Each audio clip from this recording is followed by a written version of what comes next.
breaking down every game, every day in Major League Baseball. This is the Baseball Betting Show. Here is your host, Greg Peterson. A warm and friendly hello. Welcome to lovely Anaheim, California for the Baseball Betting Show with myself, Greg Peterson, now part of the VSiN Family and Podcast. Actually was in Anaheim today for the season opener at home for the Angels. So we're going to be recapping all that we saw here in Major League Baseball on Friday in segment number 1. Segment number 2, one of our good friends, Matt Joseph. So you know him better as Mid-Major Matt. He's going to be joining me. Going to talk with him about what he's noticed in the K-pop market early on this year, some of the adjustments that he's had to make on that front, some of the games that we're seeing on Saturday, gauging familiar faces in new places, and so much more. He's such a wealth of knowledge in just being able to take a look at so many ways to make money in baseball, and he's going to be joining me in segment number 2. In the final segment, going to give you guys picks and analysis on every game on the betting board for this MLB Saturday as we touch them all. If you have a question, comment, segment idea, what have you for this podcast, you do have one of two ways to be able to fire those in. First one is my Twitter timeline at JN_D1. Keep in mind, letters EM. The name does not matter. As per usual, please do send these into the timeline. The other way is via an Apple Podcast review. If you rate this podcast 5 stars, it is very much appreciated. And then from there, you're able to fire whatever you'd like to hear on this podcast via that 5-star review. Really did not get in any Twitter questions today, but we had a great day of baseball on Friday. So let's take a look back at it, try to find some trends, and try to get to know these teams a little bit better. Games from yesterday is Greg buzzing about. Here is the rowdy recap. The defending champion Astros start out 3-5 as 3-2, the Minnesota Twins were able to get it done now. Astros still without Jose Altuve, but just 2 runs scratched across in this game as Jose Urquidy. He did give up 7 hits and 5 1/3 innings, but kept it relatively clean, gave up just 1 run. From there, bullpen did their part relatively. Brian Abreu, 2/3 of an inning scoreless. Rafael Montero, Hector Neris, Ryan Presley, I'll give you a scoreless inning before Ryan Stanek, who had an ERA below $1.25 last year, gives up 2 runs, one of which was earned in the 10th inning for the Twins to be able to get it done, as this went 10 as it was 1-1 going into bonus baseball as Sonny Gray, 13 strikeouts in 7 innings, giving up 1 run. This for an Astros team that always is towards the top of the league in terms of fewest strikeouts per game.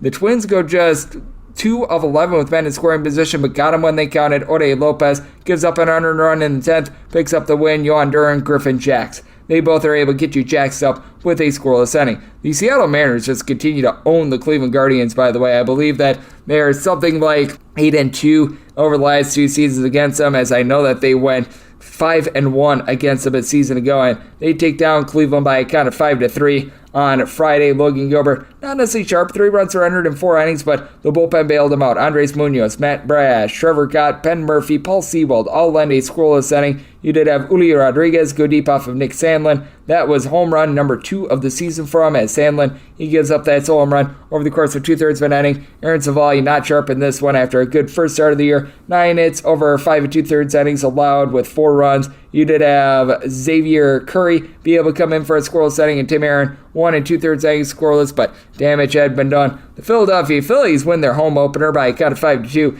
against the Cincinnati Reds.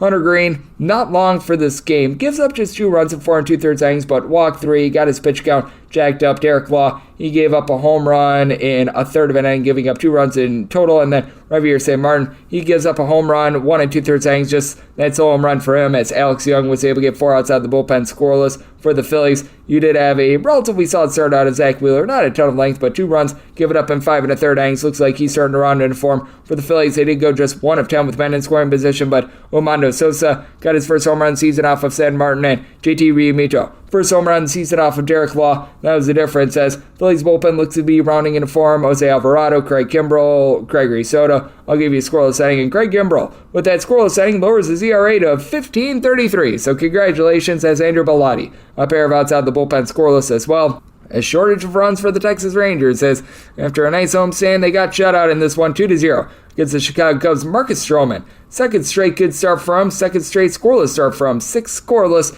in this, as you had Michael Fulmer deliver 2 scoreless innings, 4 punch-outs along the way, and Mark Leiter Jr. in scoreless inning. And then for the Texas Rangers, not a bad start here from Nathan Eovaldi. Gives up 2 runs in 5 2/3 innings. Cole Reagans 4 outs out of the bullpen scoreless with 3 punch-outs, and Ian Kennedy scoreless inning. But for the Rangers, just 3 hits, absolutely nothing doing for them. A lot doing, though, for the New York Mets. They take down the Miami Marlins by a count of 9-3, as Edward Cabrera, not long for this game. He got 8 outs, and he had 7 walks. He only gives up 2 runs, as he's got good swing and miss stuff, but Those walks, they were very costly, and towards the back half of the game, the Mets were able to feast on this bullpen as Tanner Scott gives up 2 runs in an inning. Daniel Castano gives up a pair of bombs, 3 runs in total over the course of an inning. Matt Barnes gives up a solo home run in his inning of work. Uskata Blazobin gives up a run in an inning, and Andrew Dardy. Far outside the bullpen scoreless. Lone form of offense really for the Miami Marlins was a Garrett Cooper home run, his second home run season. That comes off of Dennis Santana. Santana gives up 3 runs in 2/3 of an inning. Tyler McGill, by the way, really good start. 6 scoreless innings, 3 hits allowed in that time span. You did have a pair of scoreless innings out of Adam Ottavino and Denny Reyes, and an out of the bullpen from Brooks Raley for the Mets to be able to get it done. The other New York team, they were unable to get it done as the Yankees, they fall to the Orioles by a count of 4-3. As for New York, you did have home run number 1 of the season from old Franchi Cordero. Feels like he's been in the league for like 500 years, but he has not been, as Yankees were able to go 4 of 12 with men in scoring position, but Clark Schmidt, not the start that he was hoping for. 4 runs surrendered over the course of 3 1/3 innings. From there, Ian Hamilton comes in, gives up 1 run in 2 innings. Ron Medanacchio takes the loss, giving up a run in an inning. Jimmy Cordero gives up a run in 2/3 of an inning. Lone scoreless inning turned by the Yankees, Wandy Peralta for a scoreless inning. And for the Baltimore Orioles, Dean Kramer, he got crammed, giving up 4 runs in 5 innings, including that homer, but bullpen did their part from there. Cianel Perez gives up a run in an inning. Logan Gillespie gives up a run in 2/3 of an inning, but Danny Columbi comes in. He's able to finish off that 6th inning scoreless, and Brian Baker, Felix Bautista, both were able to lend a scoreless inning. For the Chicago White Sox, it's not been the start of the season that they were hoping for. They're now 3-5 after they lose to the Pittsburgh Pirates 13-9, as the Pirates, they're now riding a nice little win streak. I believe that they've now won 4 straight games, and they got to Lucas Giolito, who gave up 7 runs in 4 innings, including a pair of homers. Going deep for Pittsburgh, Brian Reynolds, that's already home run number 5 of the season for him, and Carlos Santana, he was able to get home run number 2 of the season, as it got to the point where they needed to get 3 innings. Jesse Schultens for his MLB debut gave up just 1 run, so he was actually solid. Jake Diekman, though, gave up 4 runs in 1/3 of an inning. Jimmy Lambert, 2/3 of an inning scoreless. You did have some offense for the Chicago White Sox team, though, as Luis Robert was able to get a pair of home runs off of Rich Hill, his 3rd and 4th home runs of the season. You had Jake Berger be able to get his 1st home run of the season. That also off of Rich Hill, and then home run number 1 of the season for Oscar Colas. That came in the 9th inning off of William Crow for Mr. Crow. He finished off the final 3 innings, giving up 2 runs, including that home run for Rich Hill.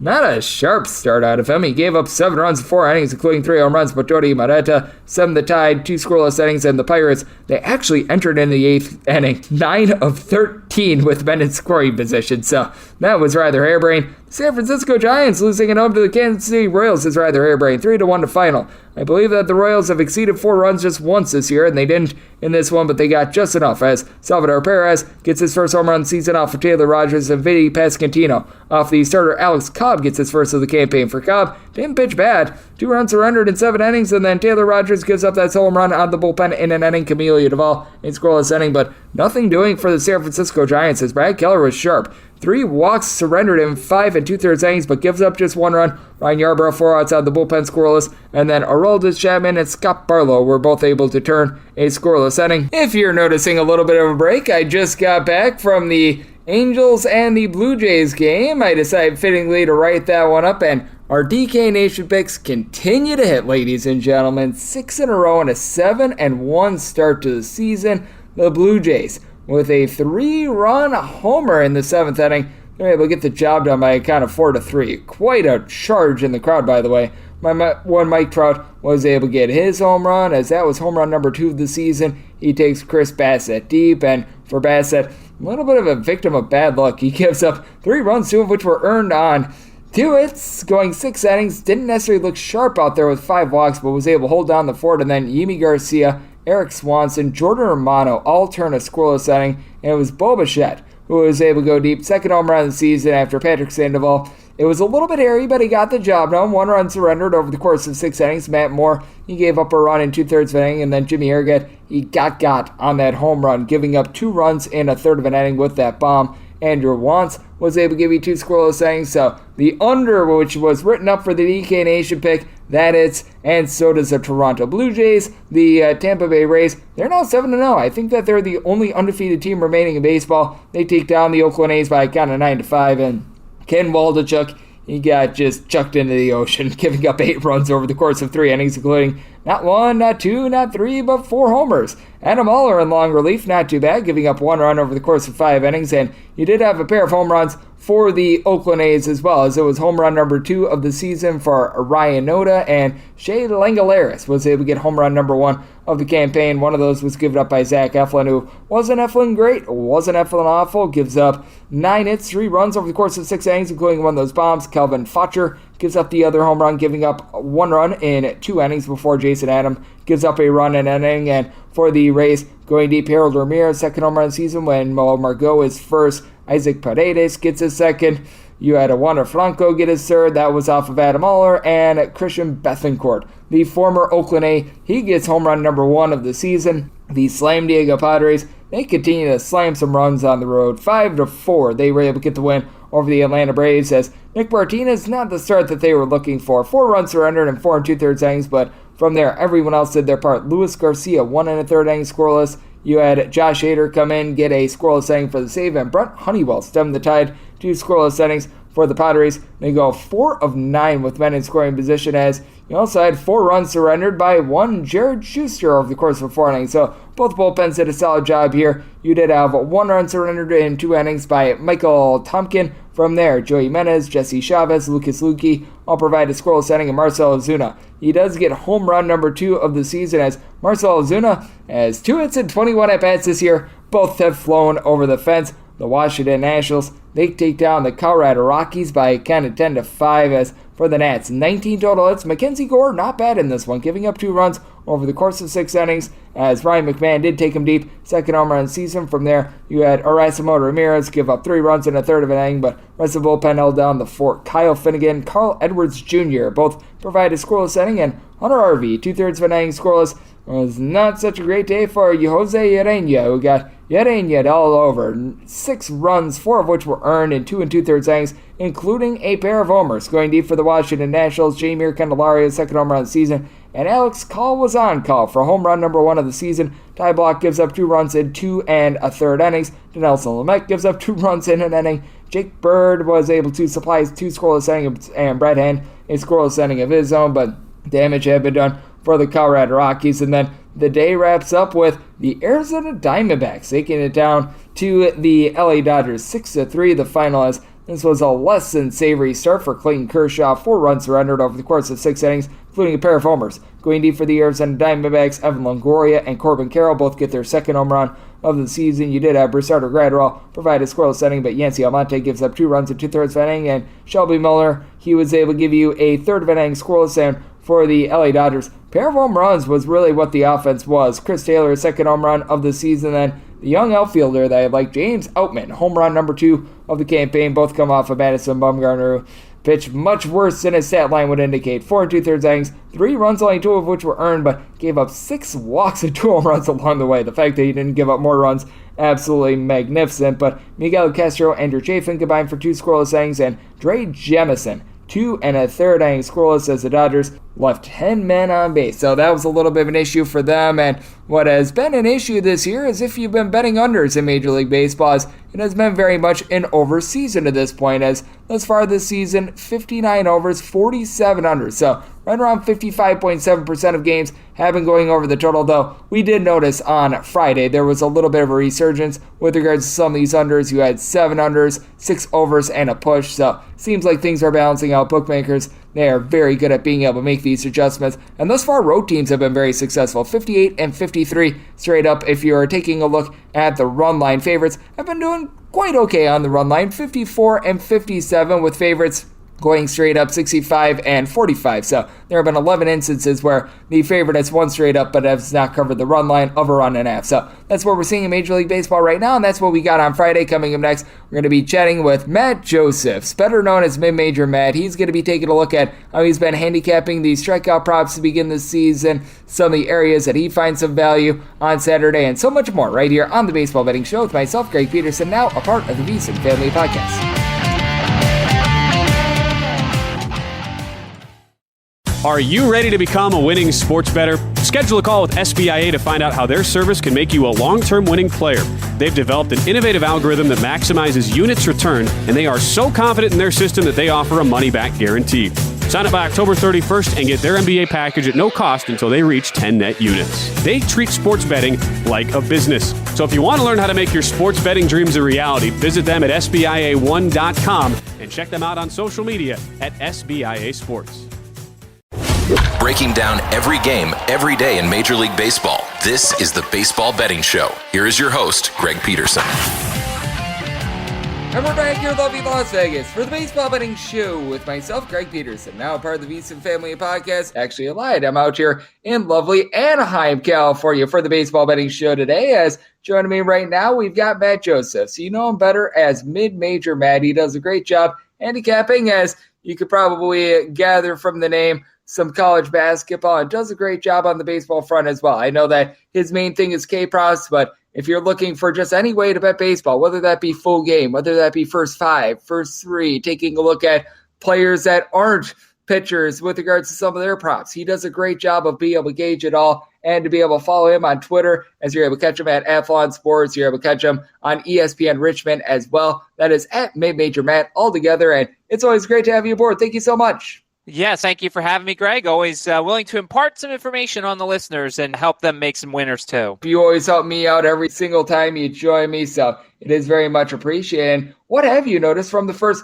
little bit over a week into the season? Because my biggest takeaway has been the overall amount of overs that we've been seeing this season, and I think part of it is due to the shift, which was really buried under the clock, which that got all the attention, but I feel like that's not making as much of an impact as the shift. But on top of that, it just feels like in general, the ball has been flying out a little bit more this year, much like it was in like 2020, 2021, rather than last year where it felt like the ball was deadened a bit. Yeah, and remember, this is the cold time of the year, and that's when it's supposed to not be doing the same thing. We're still playing games in Minnesota and all these other cold places, and it'll start turning warm soon, and presumably more runs will be scored. And maybe they'll switch the balls back, because we know that Rob Manfred loves changing the balls from juiced to unjuiced whenever we get on to the other one. You know, the steals have been something else that's been out there, and stealing bases is a market that you can certainly take advantage of, and we're seeing more and more pitchers with the pitch clock struggling to throw over, because you can only throw over a couple times before you have to get the person out. And we're seeing more hitters take advantage of the fact that after that last throw,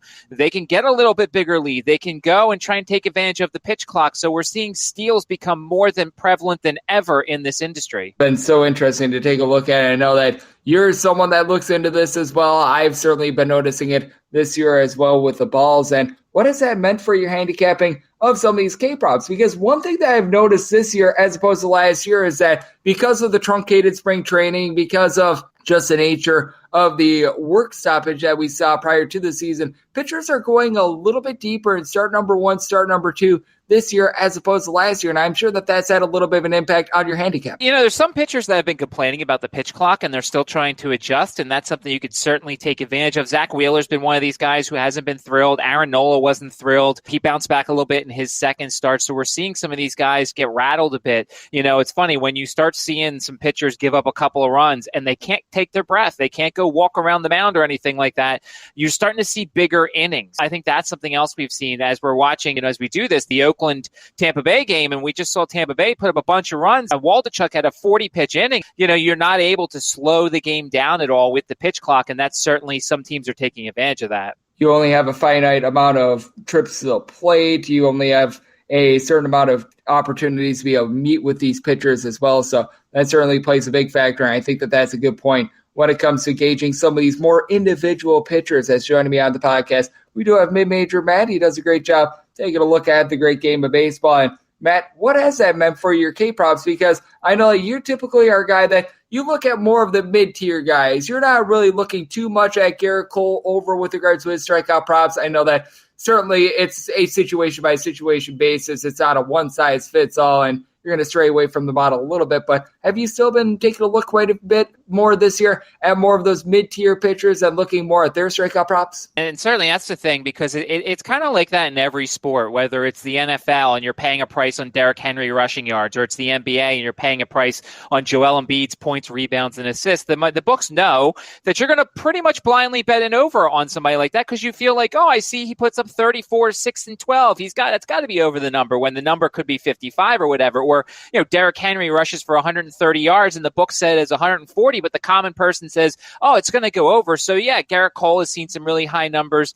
Some of those guys, Dylan Cease has seen some high numbers, and that's not to say they still haven't gone over it. But yeah, the middle guys are the one that I found some value on. Last year when I've come on the podcast, I would talk about Houston and Cleveland. Cleveland went under at 94 games last year, their K-prop. They averaged 3.84 strikeouts per game against starting pitching. This year, 4.75 so far through 8 games. Now, look, they've also faced Luis Castillo. They faced Gilbert twice. They faced Robbie Ray. But in past years, this has been a team who has kept those strikeouts down in those sort of games. So, you keep your numbers from last year, but you also look at how things change. Quickly, the other team, the Houston Astros. Last year, they were a team that averaged 4.1 strikeouts per game. They went under 87 times their K-prop. This year, they are averaging almost 8 strikeouts per game against right-handed starting pitchers, 6.375 in games overall. So you kind of have to adjust your handicap a little bit based off of the opponents and say, well, Houston was really good at not striking out last year, but this year it might be a little different. And I think that is something so important to bring up as well, because we're very young on the season, and taking a look at like 7 to 8 games of data and having that be an end-all be-all would certainly not be a wise thing to do. I think that we're both in agreement there, but when you sort of make that turn and put more and more into the 2023 numbers, because I think for a lot of people, it's somewhere in the range of about 30 plus days, 40 plus days, somewhere in that neighborhood. And I don't think that it's, once again, a one size fits all, but I feel like with being able to weigh the 2022 to the 2023 data, it can be a very tricky balance in order to be not ignoring what we're seeing right now, but at the same time not being like, Team X has had like 4 bad games in a row. We have to be taking this data, just toss out 2022. I think it's a couple of turns through the rotation, and it's every pitcher getting to pitch home and road, because with some new pitchers, they're pitching in new surroundings. And for some pitchers like Zach Eflin, they're in a whole new league completely. So I give it a couple of times through the rotation. You're kind of figuring out the teams that aren't playing very well. The Oakland Athletics aren't playing very well. The Washington Nationals are going to be bad. That's why you saw a lot of books put up the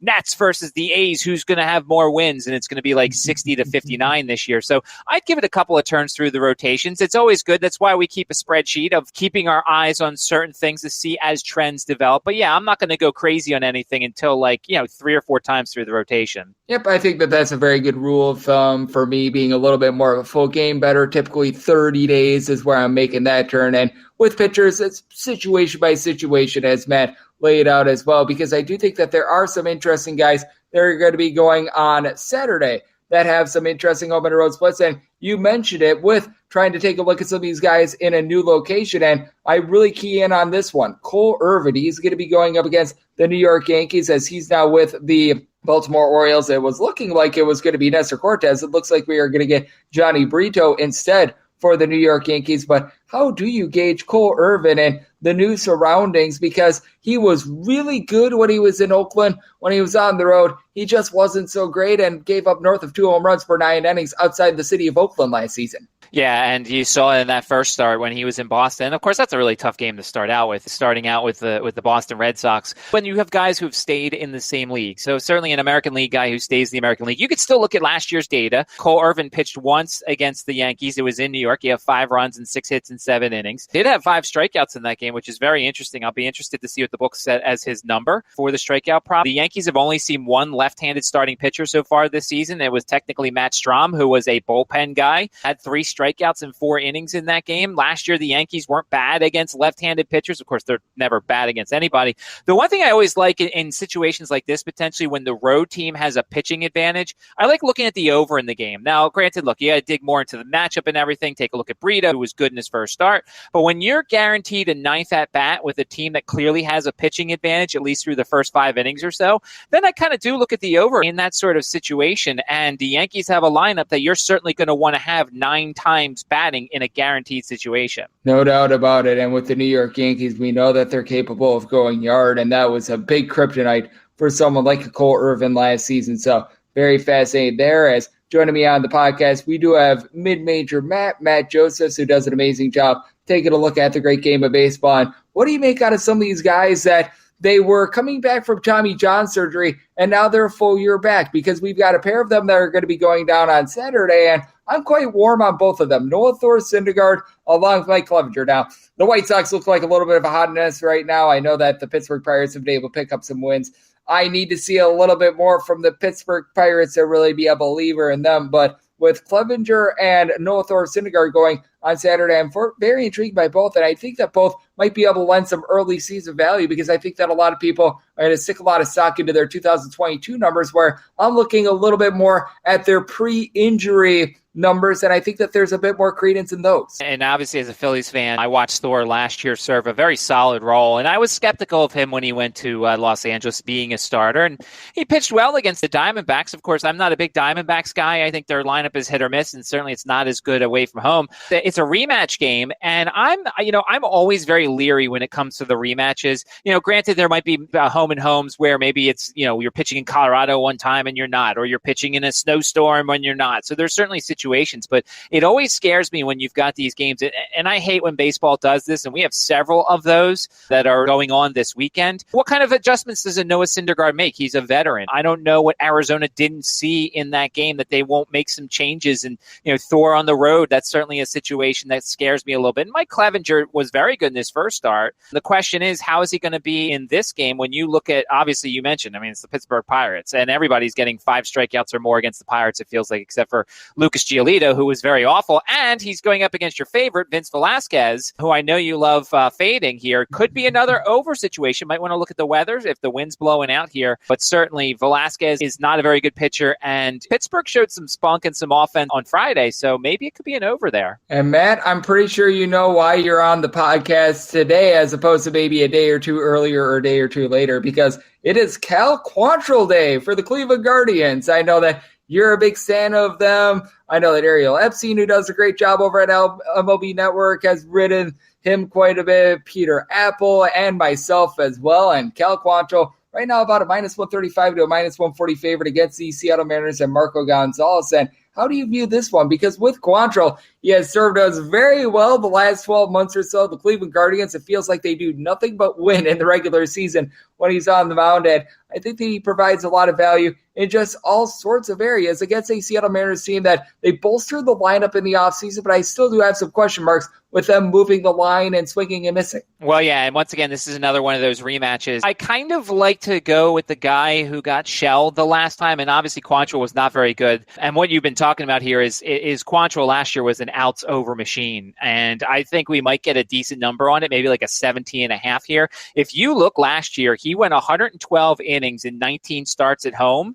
He went 74 innings in 13 starts on the road. So he is a guy who definitely loves pitching at home. He didn't lose at home either. He was 9-0 in 19 starts at home, which is pretty crazy. You never really actually realize that. But I think he's the type of guy who will make some adjustments and will enjoy the fact that he is home. But I'm always leery about the rematches here, so I'll be kind of interested to see what the numbers are for Quantrill here. I don't think he pitches as bad as he did in Seattle, but Seattle's lineup is hit or miss. They're not as good on the road. We'll see what happens there. We will see what happens. And Matt, we've touched upon a few pretty notable games that we are going to be getting on Saturdays, or any other games, or just any other pitchers in general that stand out to you, whether it's just a wait-and-see approach with them, because for a lot of these pitchers, it's start number 2 of the season for them, or someone that you're going to be willing to fire in on. The guy that I was ready to talk about on your podcast was Kodai Senga. I should have unloaded my mortgage on. They put 4.5 as the strikeout total. His first start was against the Marlins, and the Marlins, I'm pretty sure, Greg, you could get 5 strikeouts against the Marlins, and he had 8 in 5 1/3 innings. Now, here's the thing. He's coming home, and he's facing the same team again, and I'll be very interested, A, what's the book's number, and B, what he does. I mean, there's a chance he comes out here that second time and just doesn't do the same thing. You look at McGill and what he did. His first start, 5 innings, 7 strikeouts. Next start, 6 innings, 3 strikeouts. For as bad as the Marlins are, and for as bad as their lineup can be, they're going to make adjustments. I'm guessing Senga showed all his repertoire, and so certainly that'll be very interesting for me. I almost wish his second start was against anybody else, so that way I could take advantage of it. I'll be interested to see what the books put up there. And then, of course, the Reds and the Phillies game. The Phillies have struck out a ton this year. And if you had told me before the season that Cody Clemens and Jake Cave would be in the Phillies opening day home opener lineup, I would have said you were crazy. They get the win over Green, but the lefties, they've struggled against lefties throughout their careers. They've had some guys who are just not as good against lefties. I'll be interested to see what they do with Brandon Marsh. They took out against lefties, but said in the offseason, like, look, we got to keep playing you. We traded for you. We traded Logan O'Hoppe for you. We have to find a way to keep you in the lineup, even against lefties. So if he is in there. Is he going to keep struggling against the left-handers? Lodolo's been so good. Green only went 4 2/3, so maybe they're going to look to see if Lodolo will go a little bit deeper. And Bailey Falter, honestly, had the best start in that opening series against the Rangers. There's not much to expect from him. He's got some decent stuff. He's not great, but if he can give him a solid 5, Philly's bullpen's improved. It's still not great, but there's better arms in there with Soto and Dominguez. I didn't love the Kimbrel addition, but whatever. We'll see if he can be better than Corey Knebel was last year. So I'll be interested to see what Bailey Falter can do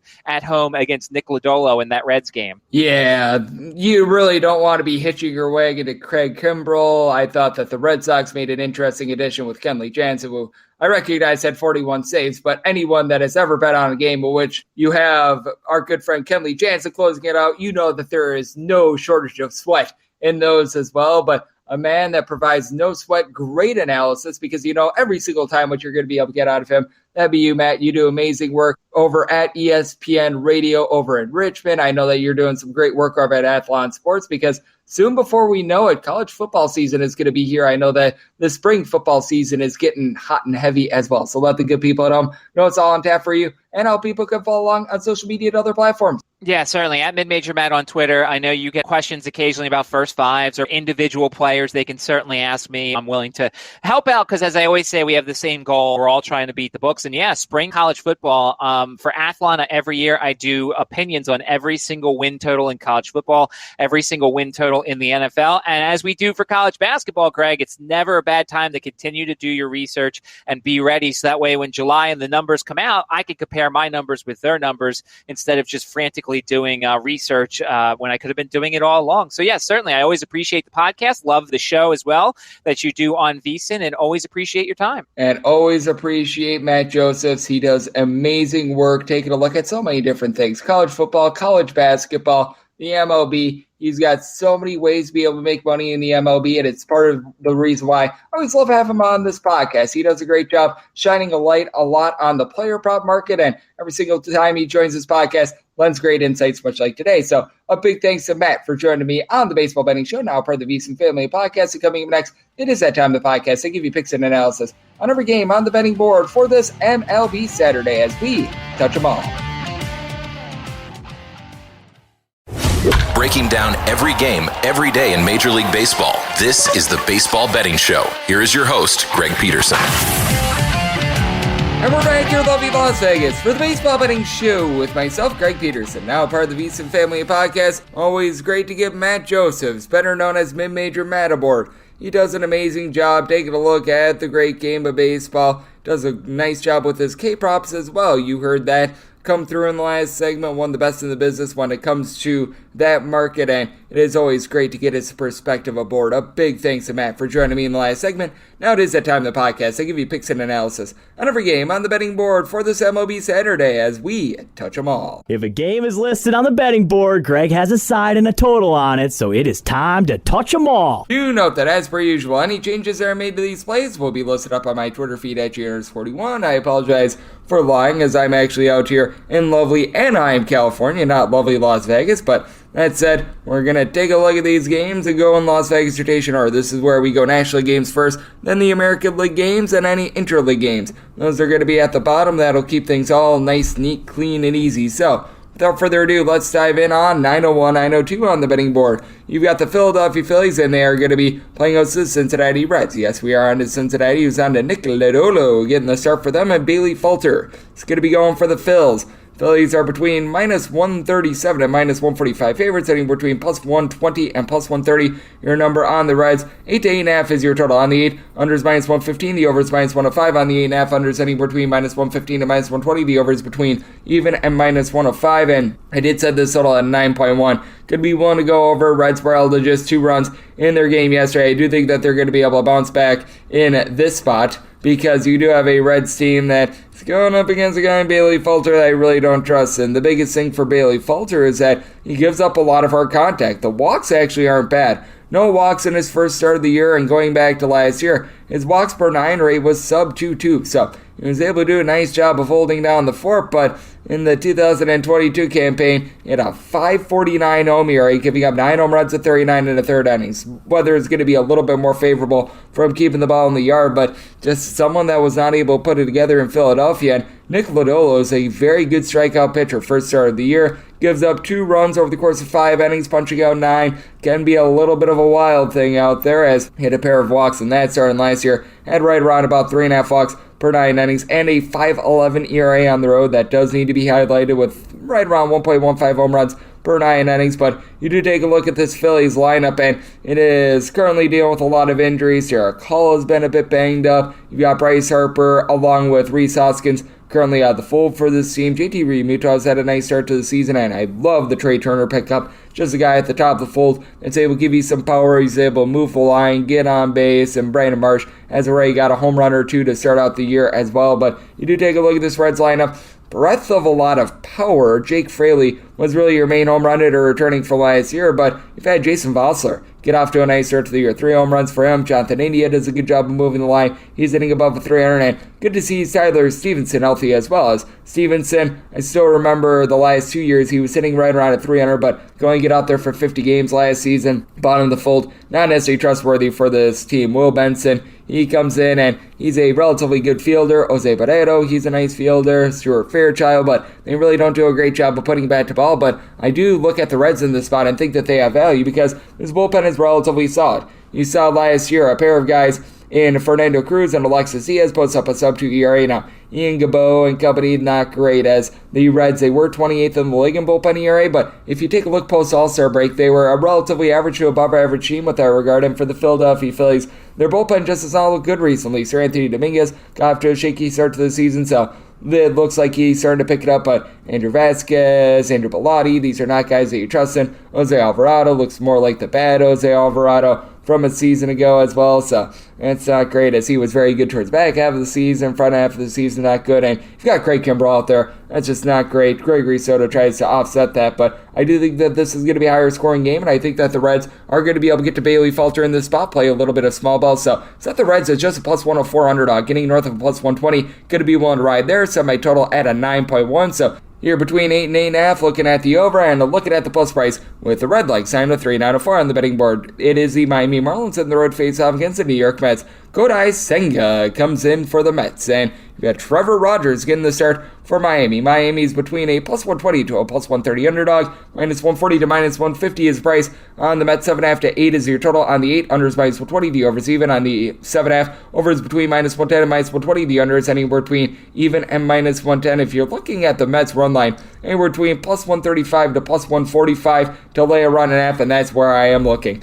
I was willing to take anything pretty much north of a plus 105, and I do think that they're going to be able to get to Trevor Rogers, who just has not been good the last few years. I wish I could put it any other way, but during the 2020, 2021 seasons, looked like he was really going to be able to bust through, and first start of the year against the Mets, much of what we saw during the 2022 season. Gives up 4 runs, 3 of which were earned over the course of 4 1/3 innings. His command has never really been on point. We saw that last year with him giving up, in terms of a walks per 9 rate, very nearly a 4. Gave up 1.35 home runs per 9 innings. Now, was a little bit better on the road than he was at home. 5.94 home ERA compared to a 5 ERA on the road, but either way, that is relatively atrocious. Meanwhile, for Senga, this guy was very dominant in Japan. I believe he had a sub-2 ERA last season. If you're able to get right around 10 strikeouts for 9 innings in the Nippon Baseball League, you're doing something well. Did have 3 walks in his first start against the Marlins, but was able to pitch into the 6th inning, 8 strikeouts, 1 run allowed, and the Mets have the better bullpen in my opinion. Adam Ottavino's a little bit up there, had a less than savory series against the Brewers, but he, David Robertson, Drew Smith,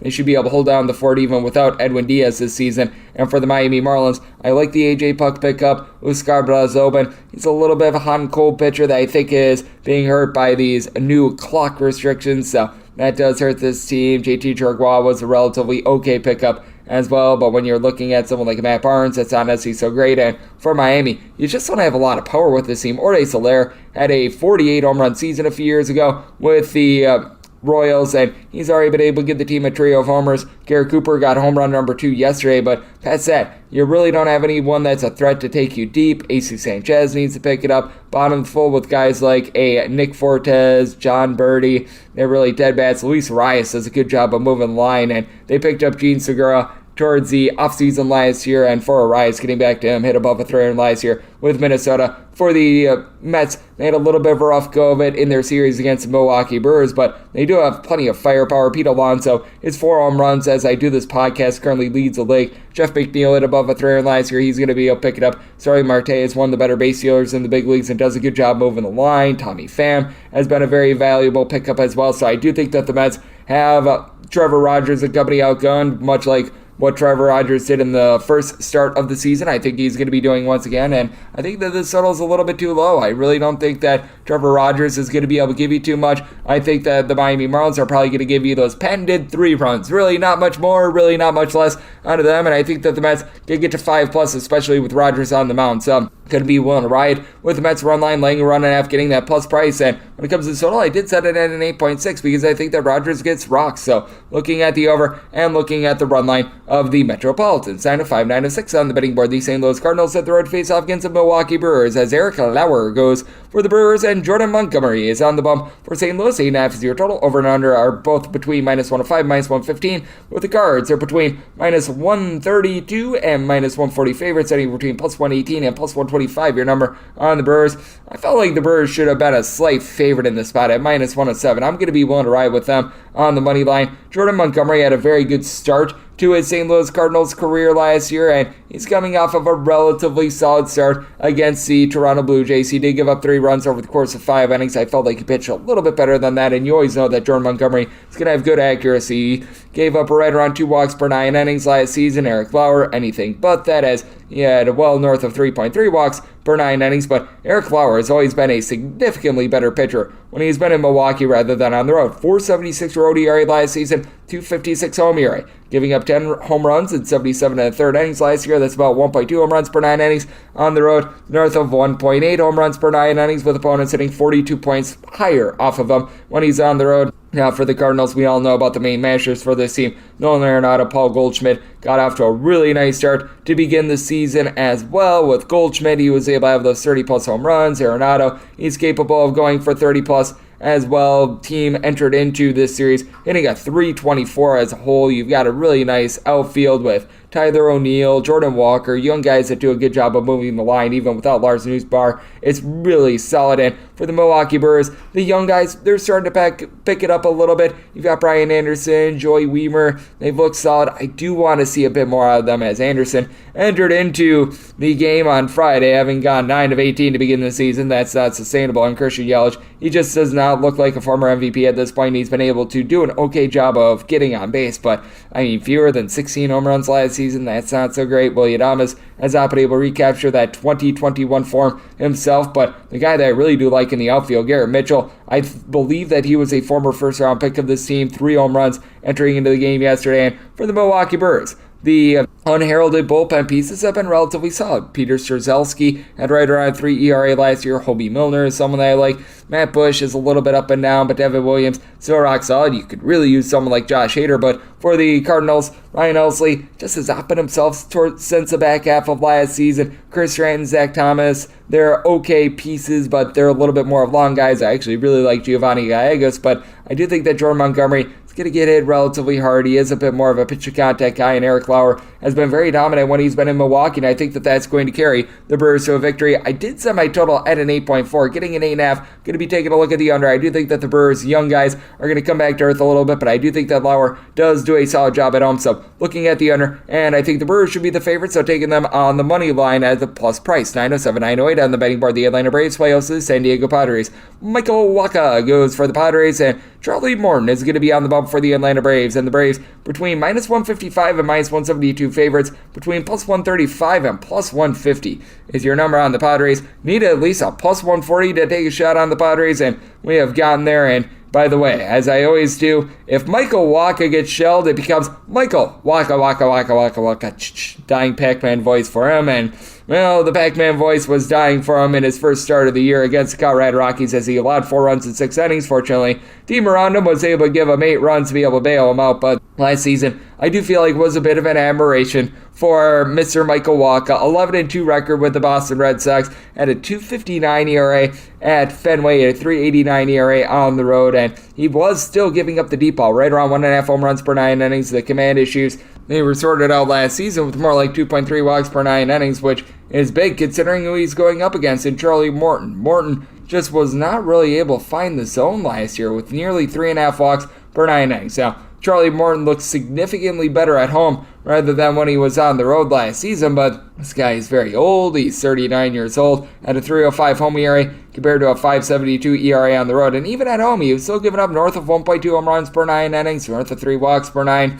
His strikeout numbers, they were still there. He was able to have a 200-plus strikeout season last year, north of 10 strikeouts per 9 innings, but another year older and having to go up against the San Diego Padres, I think that is going to be tough. And for the Padres, you notice them last year have 3.7 runs per game at home, 4.9 runs per game away from home. That was a top 3 mark in the National League in terms of just road runs per game production. Very simple explanation for that. They play in a very pitcher-friendly ballpark at Petco, but you pick up Xander Bogaerts in the offseason, entering into yesterday, 3 home runs in his first 7 games as a Padre. So far, so good there. Could use a little bit more from Juan Soto. It's been a rough start to the season from him, and really he wasn't even that great last year. I'm going to call it what it is, but still got someone like a Ha-Seong Kim, Jose Azocar. They're able to move the line in for the Atlanta Braves.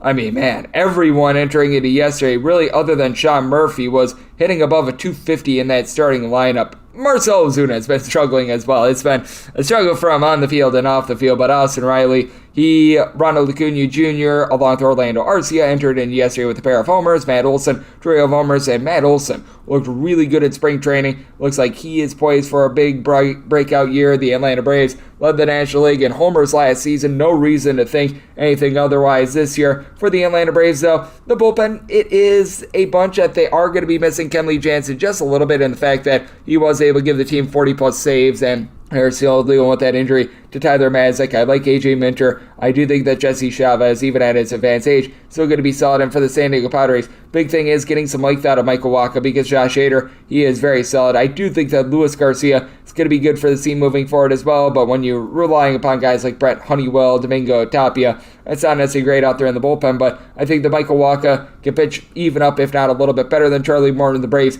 have a bit of a bullpen advantage, and I do think that they have a lineup advantage as well, but I think that's a little bit too demonstrative in the spot, and I do think that both offenses, much like they did when we gave this out as a DK Nation pick to the over, I think that they're going to be able to do so once again. I'm not going to make this one the DK Nation write-up, but I do like the over, so I may total 9.4. I think that the Braves continue their good offense. I do think that the Padres get to Morton, and with the Padres, anything of a plus 140 or greater, we'll take them on the money line. 909, 910 on the betting board. It is the LA Dodgers on the road facing off against the Arizona Diamondbacks. Zach Davies goes for the Snakes, and Noah Thor Syndergaard is on the bump for the Dodgers. Dodgers between minus 140 and minus 150 on the money line, between plus 120 and plus 135. Your number on Arizona. 9 is the total. Over is minus 115. The under is minus 105. And if you're looking at that Dodgers run line, you're going to be finding that between about a plus 115 to a plus 120. And I did need at least a plus 142 to be able to take a shot on the Snakes. We are not quite there, but seeing the minus 140, that is pretty much my max buy point on the Dodgers, but I'm going to be willing to lay the money line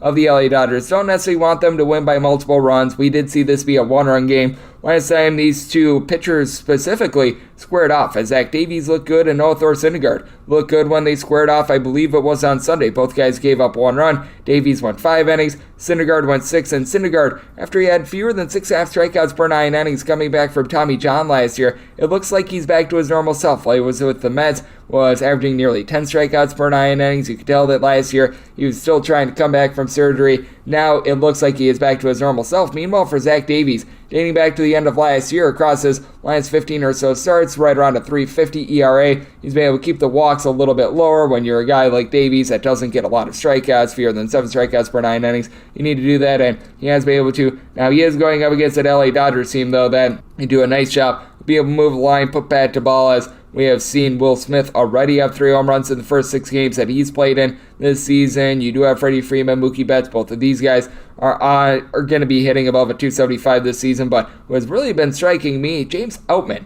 He entered into yesterday hitting at 353. I really like his approach at the plate. I think that the team has quite a bit of something there. And then you've got Trace Thompson, who doesn't see a ton of at-bats, but he's already got a trio of homers this season for Arizona. This team was in the bottom 5 in the National League in terms of home runs per game at home. Did a really good job of being able to supply power on the road, but they have a tough time at home with Christian Walker being your main man. He had 30-plus home runs last season, and you do have guys that are able to get on base for you. They bring in Lourdes Gurriel, Ketel Marte. Both of these guys rating below the Mendoza line of 200 entering into yesterday, along with the former American League Rookie of the Year in Kyle Lewis. But I do think that these guys are going to be able to pick it up. You do notice, though, that with the Arizona Diamondbacks, they don't have a lot of guys that they draw walks. They're a little bit careless at the plate with this regard. They do bring in someone that I like in Joshua Rojas, so I do think is going to be able to give you some production moving forward. And they did revamp this bullpen as well. Kevin Ginkel is still there from last season. Joe Mantiply is not in the fold right now, but you've got Miguel Castro, you've got Andrew Chafin. That helps them out a little bit. And for the LA Dodgers, it's really the nameless guys in the bullpen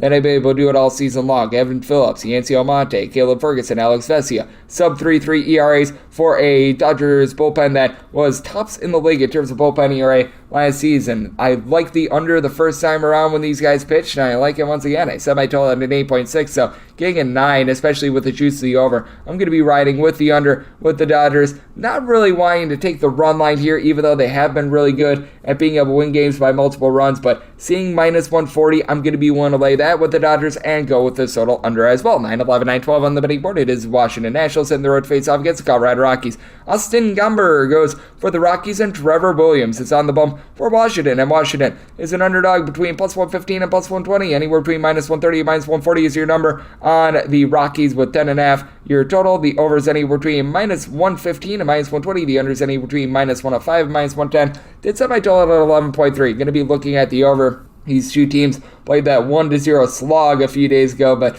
I don't think that we're going to be seeing that duplicate itself. As for Trevor Williams, he's just not been necessarily great in a starter's role. Coming out of the bullpen for the Mets last year, he was pretty solid and added 2.65 ERA with the New York Mets at home last year, but when he hit the road, his ERA went to north of a 4, and just during his starts in general, it felt like he was a completely different pitcher. He gave up about 1.2 home runs per 9 innings. The walks issue was not too bad. Austin Gomber, he just had a really rough year in general. It was so bad for him that he got demoted to the bullpen, but I take a look at Austin Gomber, and if he's able to recapture the form that he had 2 years ago, he's going to be solid. He had a 2.09 home ERA compared to a 6.22 road ERA. He was able to do a nice job keeping the ball in the yard, giving up less than a home run per 9 innings, and he does go up against a Washington Nationals lineup that, quite frankly, stinks. Joey Meneses last season hit above a 300 and limited at bats. Not a bigger sample size. He just has not been able to deliver. As a matter of fact, you had 2 guys enter into the game yesterday hitting above a 238 in that starting lineup of the Washington Nationals. Keibert Ruiz, I do think has a little bit of upside, but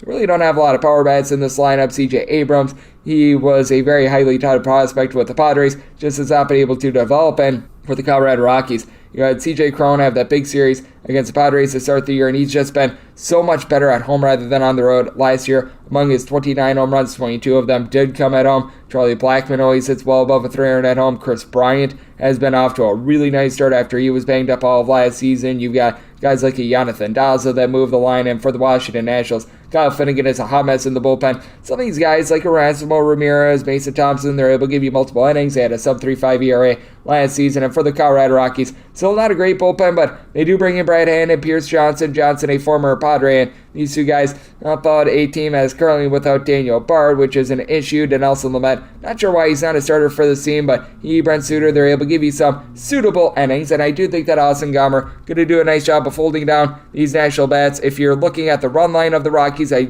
am seeing it at a plus 135. I was willing to take anything north of a plus 115 because I do think that this is going to be a higher scoring game. Gomber, I think, is going to pitch a little bit better this year than last year, but I do think that the Nationals get their offense awakened a little bit, but I think that the Rockies take it to the Nationals and this bullpen, and with the Rockies, when they're at home, they always have the most runs per game at home just because Coors Field is a place that they're very used to. They're able to utilize that elevation to their advantage. So, going to be taking a look at the run line of the Colorado Rockies, bypass that money line, and get the big plus price on the run line. Set my total 11.3, so here at 10.5, 7.5 also looking over. Now we have my DK Nation ride up 9-13, 9-14 on the betting board. The Houston Astros hit the road face-off against the Minnesota Twins with Joe Ryan going for the Twins and Luis Garcia is on the bump for Houston. Houston is a slight underdog. You're going to be finding them anywhere between minus 105 and plus 105. Meanwhile, with the Twins, it's anywhere between minus 110 and minus 115, with 7.5 being the total, over and under, both at minus 110. I set the Astros as a minus 115 favorite. I think that this is a classic case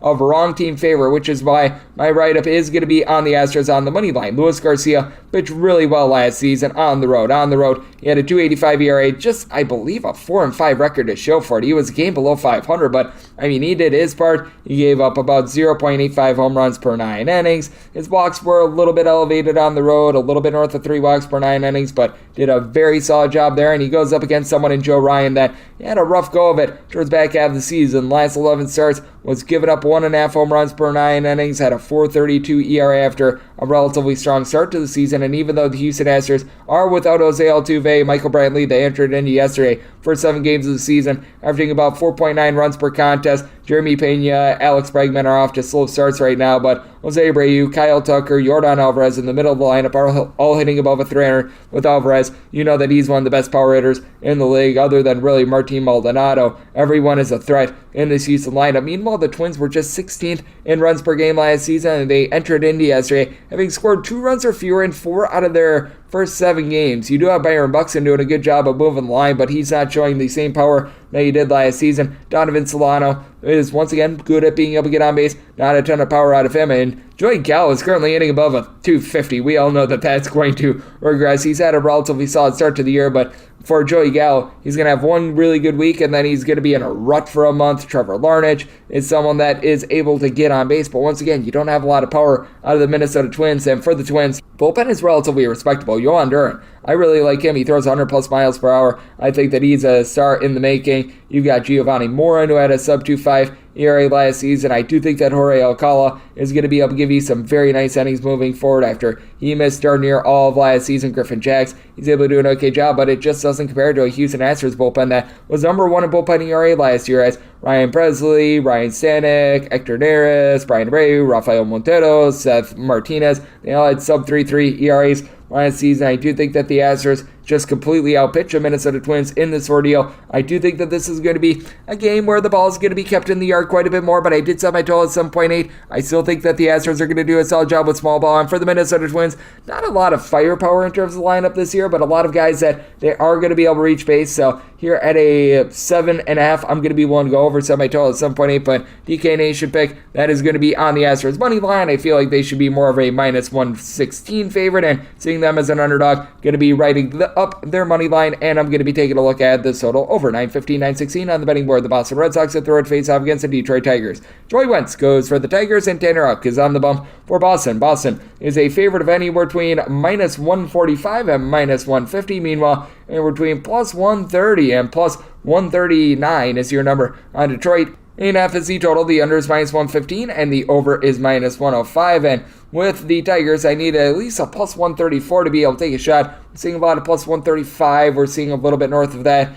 at a few books as well. So I'm going to be willing to fire in on the Tigers' money line. For Tanner Houck, I do think that he can be a solid starter. He has shown flashes of that in the past, just never really got consistent starts last season. I don't know why they just kept him in the bullpen, but he had a .182 ERA on the road. It was just 29 2/3 innings last year, but just 1 home run surrender. The walks can be an issue. He had well north of 3 walks per 9 innings last season, and he had just 1 walk in his first start of the year this year, so looks like he was able to right that ship. And for Joey Wentz, never was a guy that necessarily was going to blow you away at the minor leagues or anything like that, but he does a solid job of being able to induce some soft contact. Made 7 starts last season, gave up just 2 home runs at 32 2/3 innings. His walks per 9 rate, that was right in the neighborhood of about 3, and he's not backed up by the same bullpen of last year. Guys like Andrew Chafin, Joey Jimenez, Michael Fulmer, these are guys that are out of the fold. Still have Jose Cicerno in the fold. I do think that you're going to be able to get some solid innings out of Alex Lang, Jason Shreve as well, but that is a little bit of an issue. And the big thing for the Detroit Tigers is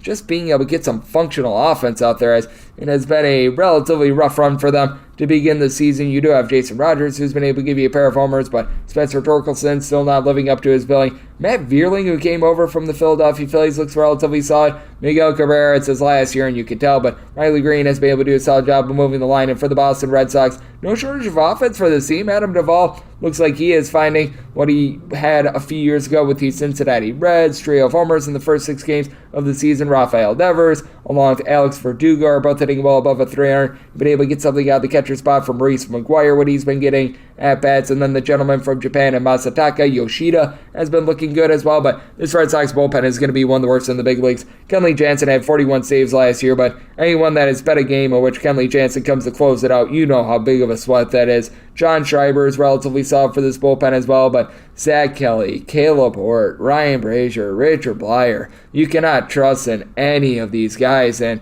I think that that's going to be the big issue. And you do have a Detroit ballpark that the dimensions are a little bit different. It's a little bit more hitter-friendly than it was in past years, which is why I did set my total at an 8.7, because I don't think that these are taken into account quite enough with these totals quite yet. So I'm taking a look at this spot, and I'm going to be taking a look at the over on the 8.5. And with the Tigers, anything of plus 135 or greater, willing to ride with them on the money line. 917, 918 on the betting board. The Tampa Bay Rays play host the Oakland A's as Jeffrey Springs gets the start for the A's, and Shintaro Fujinami is going to be getting the start for the A's. And with the Rays, are anywhere between a minus 250 to a minus 260 favorite, anywhere between plus 215 and plus 228 is your number on Oakland. If you're looking at the run line, you're laying anywhere between minus 115 to minus 120 on the Rays in that aspect as well. Total is 7.5, over is minus 120, and the under is even. Mentioned the run line because I was willing to lay up to a minus 126 on this Rays run line. So getting it right around about a minus 120 in a lot of spots, I'm going to be willing to lay that run line. Jeffrey Springs looked really good in his first start.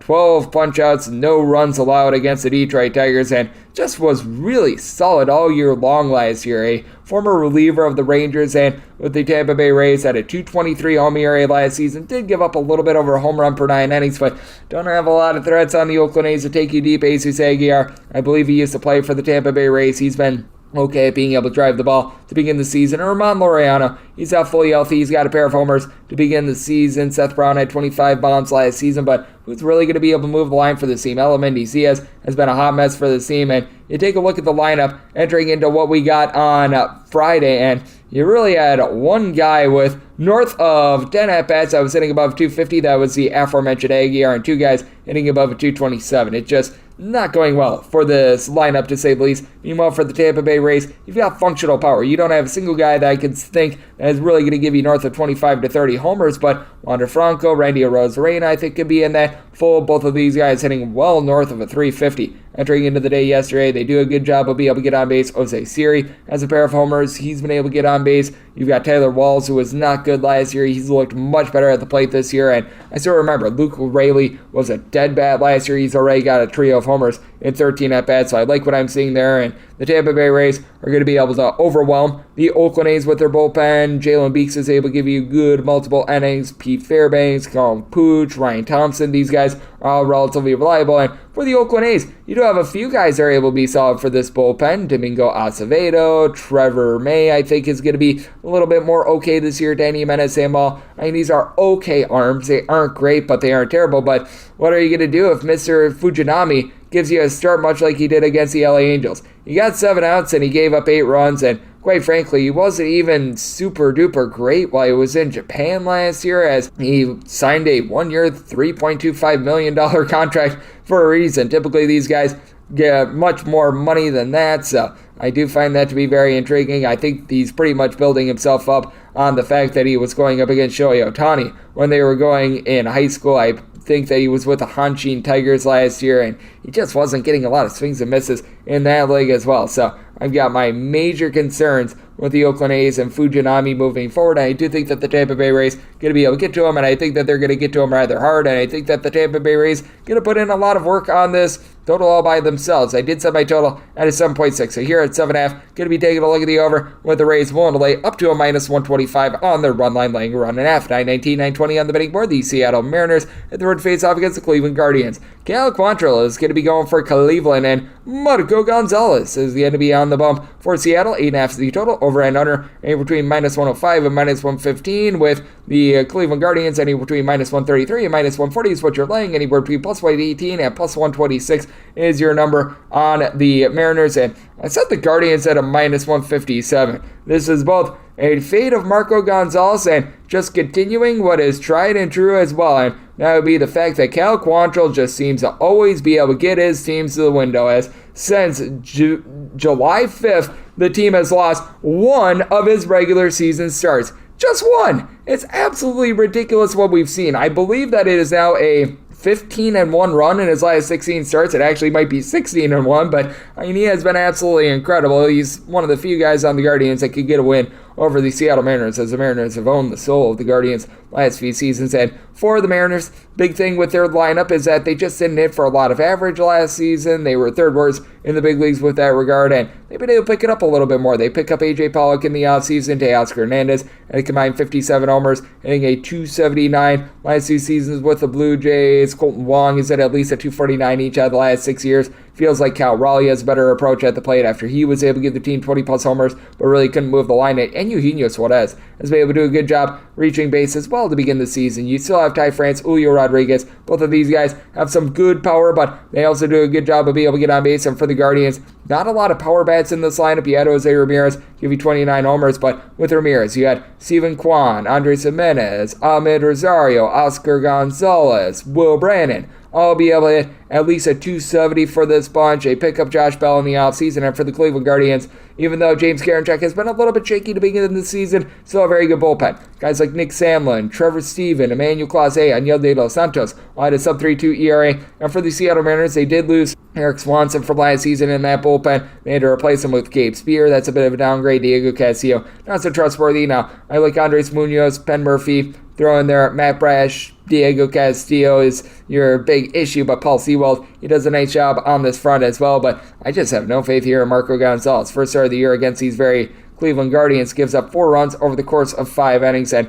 last season he should have been shelled much worse than what he was. He had a 10-15 record, which he fully deserved. 4.84 ERA on the road, giving up on the road about 1.65 home runs per 9 innings. Very soft tosser, as his strikeouts per 9 rate was right around 5.5. Not to say that Cal Quantrill is necessarily going to be going out there and getting you a double-digit amount of strikeouts, as Quantrill last year, he had his strikeouts per 9 rate, it's hovering right around 6, but does a good job of being able to limit the walks, 3.28 home ERA, and despite the fact that he gave up right around 1.1 home runs per 9 innings, was able to be a very functional starter. I do think that we're going to see a few runs in this game, but I do think that Cleveland is going to be playing a little bit more pitcher-friendly towards this time of year. It's a little bit cooler out there. I've noticed that the ballpark dimensions, it does lend itself to helping out some of these pitchers, and I do like both of these bullpens, but I do think that Cleveland gets to Seattle to be able to get the win. If you're looking at the run line of the Cleveland Guardians, you're able to get it right around about a plus 140 or so. I'm just going to stick with the money line because I do think that there's a high likelihood of this being a one-run game. So going to be going with the Cleveland money line,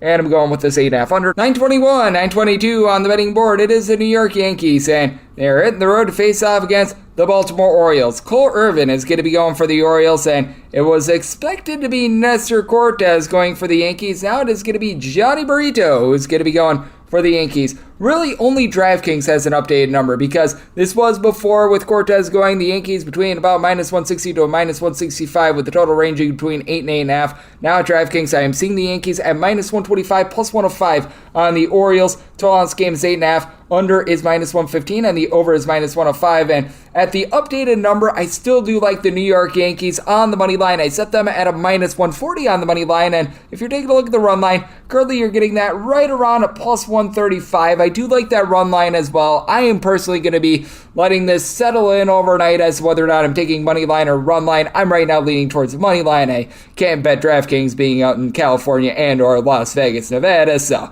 there is that aspect of it. But as of right now, I am going to be taking a look at the Yankees most likely on the money line because that's a very reasonable money line with Brito. And I did like what I saw from him in his first start. Was able to do a rock solid job in the minor leagues last year. not a guy that is going to go out there and is necessarily going to light the world on fire with a bunch of strikeouts or anything like that, but a good control pitcher that last year in the minor leagues feared the 2.5 walks per 9 innings, much less than a home run per 9 innings surrendered, and first start of the year gives up 1 walk, 2 hits, and 5 scoreless innings, so you really do like what you're seeing there. And the Yankees, they back him up with a relatively solid bullpen. They did have to use up Ron Metanacchio yesterday, but you've got Wandy Peralta, who I do like. Jimmy Cordero is a little bit hit or miss, but I do think that you might be turning over a new leaf here with the Yankees. We certainly have seen Clay Holmes act up quite a bit, but Albert Abreu and company have been solid. And for the Baltimore Orioles, the bullpen has just not looked the same this year as it did last year. They traded away Jorge Lopez. At the trade deadline, Felix Bautista was used for 19 pitches yesterday, which means that Keegan Aiken, Brian Baker, these are two guys that are a little bit less than trustworthy that you have to trust in. Cionel Perez got used in that bullpen yesterday, but the big thing is, we talked about this with Matt Josephs,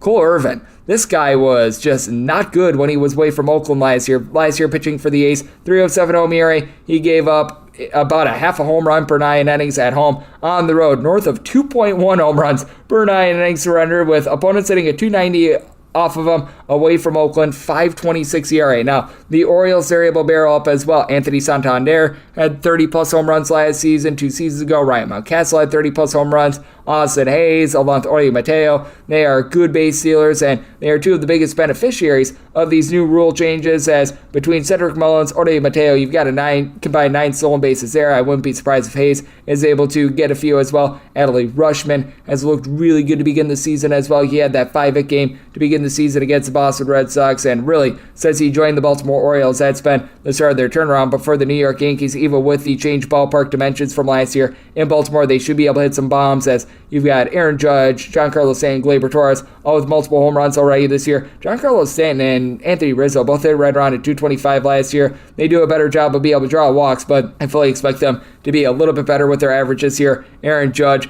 already having a nice year. He did have an 0 for 4 day yesterday. I do think that he's going to be able to bounce back, and I like what I've seen out of Jose Trevino when he is behind the dish. Certainly, it is a little bit of a roll of the dice when you've got Mr. Higashioka back there, but Trevino's a relatively solid bat. I do think that the young rookie and Anthony Volpe is going to be able to develop as well. And for the Baltimore Orioles, I do think that they're going to continue to be able to put up some runs as well. It's a bullpen that is a little bit diminished from what we saw a season ago, but this is a squad that they have put up at least 5 runs in all but 2 of their games thus far this season. For the New York Yankees, they have been able to get to at least 4 runs in 5 out of their last 6 games as well. I do think that Brito is going to do his part. I do think that the bullpen of the Yankees is still a little bit suspect, and Cole Irvin, he is all sorts of suspects. So seeing the minus 125, I'm willing to lay the money line of the Yankees. Semi-total at 9.5, so here at 8.5, looking at the over as well. 923, 924 on the betting board. The Toronto Blue Jays at the road face off against the LA Angels, as Tyler Anderson is going to be gone for the Angels, and Jose Barrios is going to be gone for Toronto. With the Angels, they're slight favorites between minus 107 and minus 115, and we're between even money and minus 105. Your number on Toronto, 9 is the total. Over is between minus 110 and minus 120. The under is any between even and minus 110.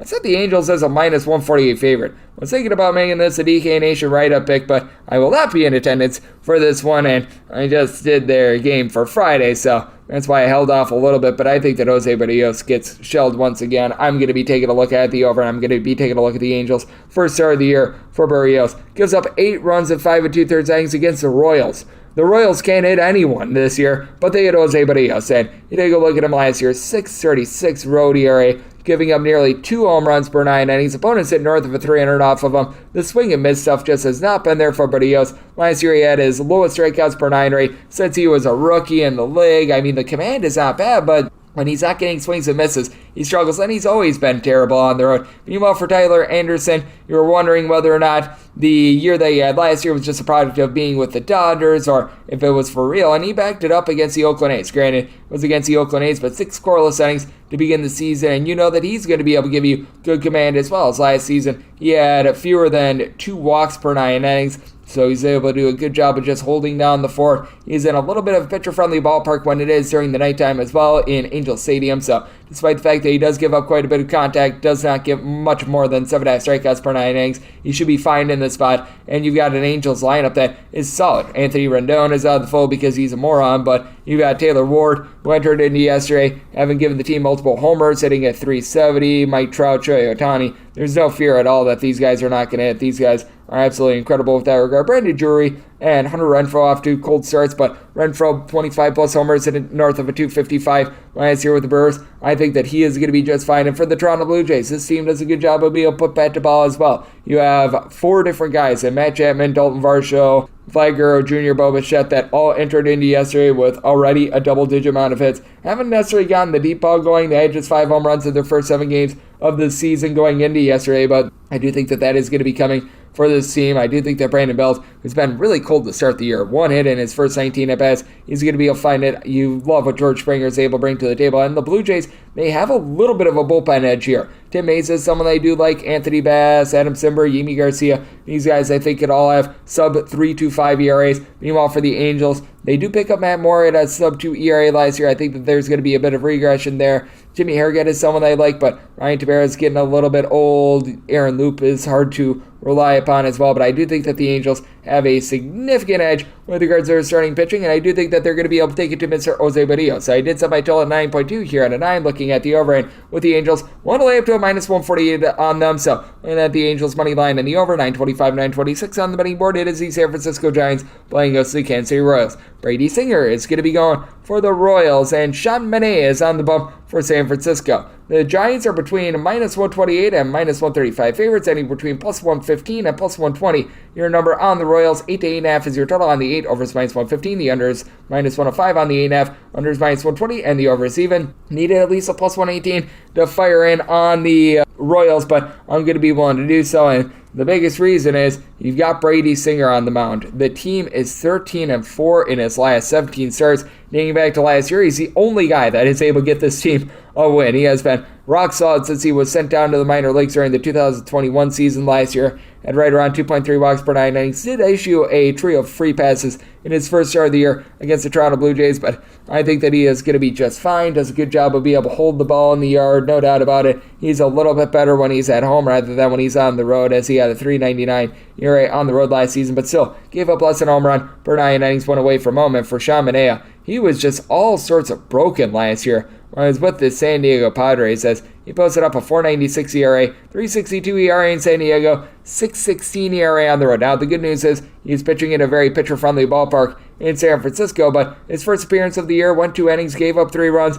against the Chicago White Sox in a spot where he wasn't even starting, so you got to feel like he's probably not fully stretched out here. He's probably not going to be able to give you a lot of length, which means that you are going to need to look to this bullpen. You've got Roger Squared. I'm really not impressed by either of those guys. I like Emilio Duvall, Scott Alexander, both of these guys a sub-3 ERA the last few seasons, but Sean Hedgeley, he's someone that you're probably going to be looking to as a little bit more of a long guy, and I've just never really been impressed by him. He's very, very tall, but that's about all I can say about him. And for the San Francisco Giants, they do a good job with their platooning splits. They are very wise with the way that they stack up their lineup, as entering into Saturday, you've got J.D. Davis along with Michael Conforto, Jock Peterson, Mike Yastrzemski, David Villar, all having multiple homers.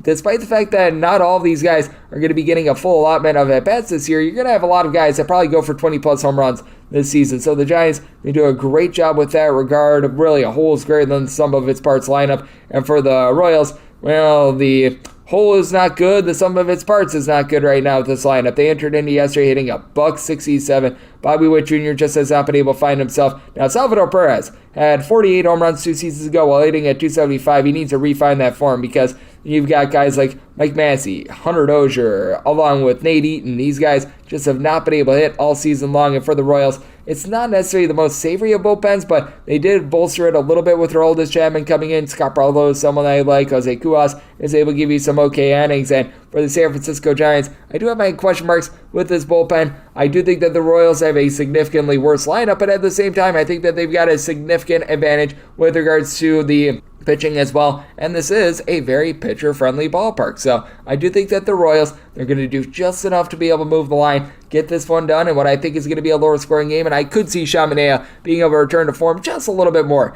than he was last season as well. Semi-total at some point, too, going to be looking at the under on 8 to 8.5, and with the Royals, won't take anything of a plus 118 or greater with them, 927, 928 on the betting board. The Texas Rangers hit the road face-off against the Chicago Cubs. Martin Perez is going to be going for the Rangers, and Justin Steele is on the bump for the Cubs. Cubs are between minus 115 and minus 120 favorites, between even and plus 105. Your number on Texas. No numbers currently up on this total. The big reason why, you've got the Wrigley Field win situation, and bookmakers are not going to be posting a total until the AM with that regard. But from what I'm seeing, relatively directional wind, about 6 to 8 miles per hour. Should not really be a net positive for these guys. Should not necessarily be a net negative for these guys. If anything, a very, very small positive, but semi-total at an 8.7, thinking that it was going to be relatively neutral. 8.5 or less, looking at the over 9 or higher. Going to be taking a look at the under, but well, the Cubs, I did set them as a minus 143 favorite. Martin Perez, towards the beginning part of last season, was doing a really good job of being able to knock down those walks. He has always had those issues all throughout his career. There were times with the Boston Red Sox where he was towards the top of the league in terms of walks per 9 rate among qualifying starters, and well, last year he still had right around about 3.3 walks per 9 innings, while not being a great strikeout guy. He got about 7.5 strikeouts per 9 innings last season. He actually had a better road ERA than home ERA, 286 road ERA, 292 home ERA, but very lucky that some of those hard hit balls did not leave the yard, as he gave up right around 0.6 home runs per 9 innings. I think that that's going to be going northward this season. And for Justin Steele, he has been the man of steel at home, posting up a sub-2.7 ERA the last 2 seasons when he has been at home. Gave up just 3 home runs in 71 and a third innings at home last season. He does a good job of being able to get swings and misses, right around 9.5 strikeouts per 9 innings. Does need to work on the walks, as he had very nearly 4 walks per 9 innings last season, and he does go up against a Texas Rangers lineup that they were held to 0 runs yesterday. I do think that they're going to be able to bounce back in this one. Marcus Semien, he's off to a little bit of a rough start once again this year, though. It's not going to be 50-plus games before he gets a home run. He's already got one in the bank, but Josh Young, Mitch Garver already have a pair of homers. Both of these guys done a good job of being able to get on base. 8 Elise Garcia last year had 25-plus bombs, hit a 250. Corey Seager, he's been a little bit cold this year, as yet to be able to get a homer. I do think that he's going to be able to turn that around. All in all, I like this Rangers lineup top to bottom, and for the Cubs, they had Dansby Swanson early on in the season, hitting above a 400, does a good job out there in the field. Patrick Wisdom has a pair of homers, so you know that Patrick Wisdom is also going to be striking out a lot this year as well. But Ian Happ, he's able to hit for north of 260, 20-plus home runs. They kicked the tires on Cody Bellinger. It's been a little bit of an okay start to the season for him. Had a nice series against the Reds. Nico Horner, Nick Madrigal, these guys move the line, and the big thing for the Cubs, just being able to get to more of the trustworthy bullpen guys, because Brad Boxberger, Michael Fulmer come in during the offseason. I really like these guys. Meanwhile, when you go to guys like Adbert Alzolay, Javier Assad, they just have not been great. Michael Rucker as well. And for the Rangers, you've got sort of that same issue, as Brock Burke was able to supply a sub-3 ERA last year. Jose Leclerc, he's been relatively solid since coming back from injury as well. But when you go to long guy Taylor Hearn, when you have to look to someone like a Will Smith, that's not necessarily great. Ian Kennedy, I do think is a relatively okay bullpen piece. I think that the Rangers are relatively okay bullpen, nothing great, nothing terrible, but I think that Justin Steele, far better than Martin Perez in this spot, and just the familiarity of Wrigley Park, I think is going to be big. 8.5 or less, looking at the over 9 or higher to the under, and with the Cubs, set them as a minus 143 favorite on the money line, so going to be willing to take that minus 115 to minus 120, where you wrap things up with 929, 930 on the betting board. The Pittsburgh Pirates play also the Chicago White Sox, as Mike Levinger goes for the Sox, and Vince Velasquez is on the bump for Pittsburgh. 8.5 is the total. Over is between minus 115 and minus 120. The under is any between even and minus 105 with Chicago. They are between a minus 125 to a minus 135 favorite, between plus 115 and plus 120. Your number on Pittsburgh. I recognize that the White Sox have looked a little bit shaky to start the year. To the credit of the Pittsburgh Pirates, they've been able to pick up a few wins to begin the season. That said, I am still going to be willing to ride with the White Sox in the spot. Made them a minus 150 favorite. You've got a Pirates team that they put up a double-figure amount of runs yesterday as Lucas Giolito. Well, he continues to be Lucas Giolito, but Ronaldo Lopez, Aaron Bummer, relatively solid in this bullpen. They had to use Jimmy Lambert yesterday, which is a little bit of an issue, but by and large, I do think that the White Sox should have a bullpen advantage over a Pittsburgh Pirates team that I do like J.C. Young, what he's able to bring to the table. He and David Bednar have both been able to be relatively solid the last 2 years with a sub-3.5 ERA, but this Pirates team is a little bit all or nothing with regards to their lineup. They entered into the bottom of the 8th yesterday, 9 of 14 with men in scoring position, so I do think that that's going to dry up. I like their acquisition of Connor Joe. He had a nice 4-hit game yesterday. That's good. Andrew McCutchen, he's able to move the line. And then Brian Reynolds has just been on fire to begin the season. 5 home runs in the first 7 games of the season, hitting above a 300. Oniel Cruz, he's a little bit of a feast or famine bat, though. Jax Wisniewski had a good amount of homers last season, but hit below 8.225. Jason DeLay is someone that's a dead bat for the team. Ji-Hwan Bae, he needs to show that he's able to do a little bit more as well. And for the Chicago White Sox, this team has a bunch of guys that they do a good job of just being able to get on base. Not necessarily a ton of power, as Yohan Moncada has been able to provide a few home runs to begin the season, which I like. I don't think that that's going to continue. Luis Robert did have a pair of home runs yesterday, and he's probably going to be able to hit right around a 300 this year, along with Tim Anderson, along with Andrew Benintendi as well. I do like the approach that you're seeing out of Andrew Vaughn at the plate as well. So the White Sox, they should be able to put up some runs against someone that I have no faith in whatsoever, and Mr. Vince Velasquez, as Velasquez, in his first start of the year against the Cincinnati Reds, gives up 3 runs in 4 2/3 innings. He just sometimes inexplicably loses command, and when Vince Velasquez is on, he's not the world's worst pitcher, but don't know when he's going to be on, as he gave up right around 1.3 home runs per 9 innings.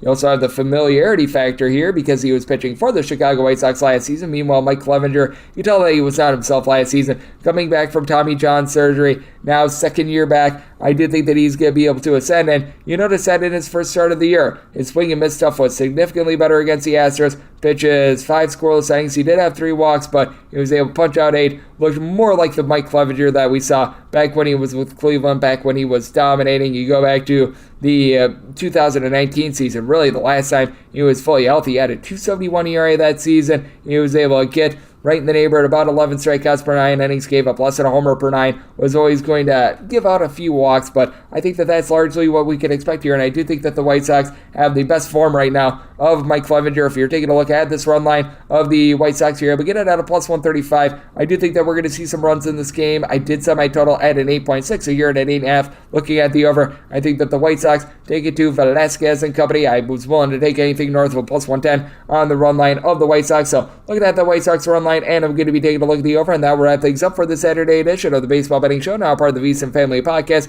Big thanks to Mid-Major Matt, better known as Matt Josephs, joining me in the last segment. If you do like what you're hearing from this fine podcast, the Baseball Betting Show, you're able to subscribe wherever you get your podcasts, Apple Podcasts, Google Play, Spotify, Stitcher, and TuneIn. If you have a question, comment, segment idea, what have you for this podcast, you have one of 2 ways we will fire those in. First one is my Twitter timeline at @JNN_D1. Keep in mind, letters CM, they mean does not matter, so please do send these into the timeline. The other way, that is via an Apple Podcast review. If you rate this podcast 5 stars, it is very much appreciated. From there, you're able to fire whatever you'd like to hear on this podcast via that 5-star review, coming at you guys every single day throughout the baseball season, and that means I'm coming at you once again tomorrow. Thank you so much for tuning in.